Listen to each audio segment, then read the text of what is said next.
देवर जी, मेरे ऊपर ऐसे हाथ क्यों उठा रहे हो?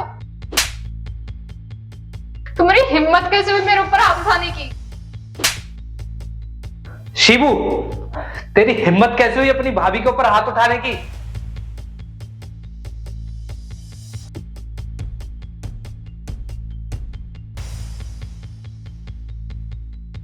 देखा ना राहुल, अपने भाई की करतूत।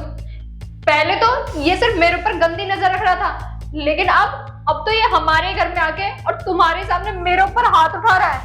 हाँ, तुम ना बिल्कुल सही बोल रही हो। तेरी हिम्मत भी कैसे हुई? जब मैंने तुझे इस घर से भगा दिया था तो तू वापस क्यों आया? हाँ भैया, मैं ना बहुत अच्छे से जानता हूँ कि आपने मुझे घर से बाहर निकाल दिया था, लेकिन आज जो मैंने भाभी के ऊपर हाथ उठाया ना, ये हाथ तो मुझे बहुत पहले उठा देना चाहिए था। राहुल, देख रहे हो ना, ये तुम्हारे सामने इतना बोल रहा है, तो सोचो ये तुम्हारे पीठ पीछे मेरे साथ में कितनी बदसलूकी करता होगा। मेरे साथ ना जाने इसने कैसी कैसी हरकतें की है, मैं तुम्हें बता भी नहीं सकती हूँ राहुल। वो तो दिख ही रहा है इसने क्या हरकतें की हैं और क्या नहीं। तुझे जरा सी भी शर्म नहीं आती है? अरे कुछ तो शर्म की होती। तेरी भाभी है वो भाभी जिसके ऊपर तूने हाथ उठाया है। अरे एक भाभी ना माँ के समान होती है, लेकिन नहीं, तूने तो रिश्ते और मर्यादाओं की ना सारी हदें पार कर रखी हैं। अरे बस करो भैया, आपको ना भाभी के अलावा कुछ और दिखता ही नहीं है।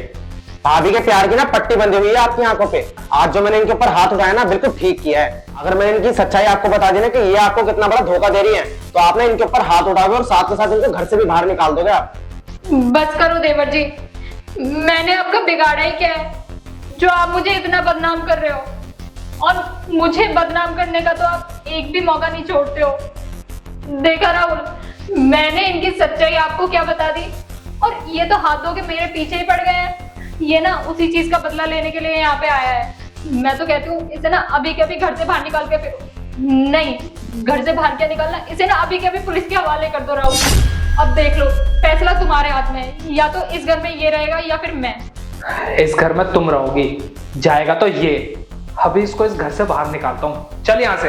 एक सेकंड भैया, मुझे पता था आप ना मेरी बात पे यकीन नहीं करोगे, इसलिए ना मैं इनकी सच्चाई आपको बता ही देता हूँ। भाभी का ना एक लड़के के साथ चक्कर चल रहा है, और आपके पीठ पीछे ना ये रोज उसके साथ होटल जाती हैं और उससे मिलती भी है ये बीच बीच में। नहीं नहीं राहुल, ऐसा कुछ भी नहीं है। ये झूठ बोल रहा है। ये ना मुझे फंसाना चाहता है, और मुझे तो पता भी नहीं था कि इसकी इतनी गंदी सोच है। कुछ तो शर्म करो देवर जी आप। अरे चुप करो भाभी, और कितना बहाना करोगे आप, और कितना झूठ बोलोगी भैया को। भाभी, अब ना आपका कोई भी झूठ ना काम नहीं करेगा। मेरे पास ना इनकी वीडियो भी है, ये देखो भैया।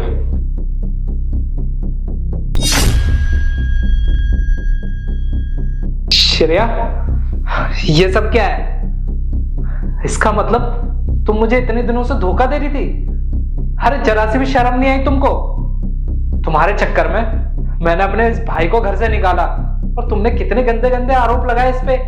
मैंने ना जरा सी भी बात पे इसकी विश्वास नहीं किया। मैंने तुम्हारी बात पे विश्वास किया, और मुझे क्या पता था कि तुम मेरे भाई को यहाँ से हटा के तुम अपनी अय्याशियां करना चाहते थे, ताकि कोई देख रेख ना कर सके तुम्हारी।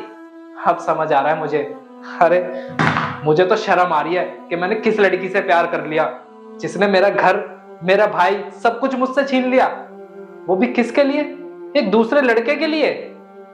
कोई बात नहीं, अब जो तुमने ये गलती करी है ना, इसकी सजा मैं तुम्हें दूंगा। चल मेरे साथ। अरे शर्म आनी चाहिए तुझे। तूने ऐसे इंसान को धोखा दिया है जिसने तुझ पे सबसे ज्यादा विश्वास किया था। चल मेरे साथ अब।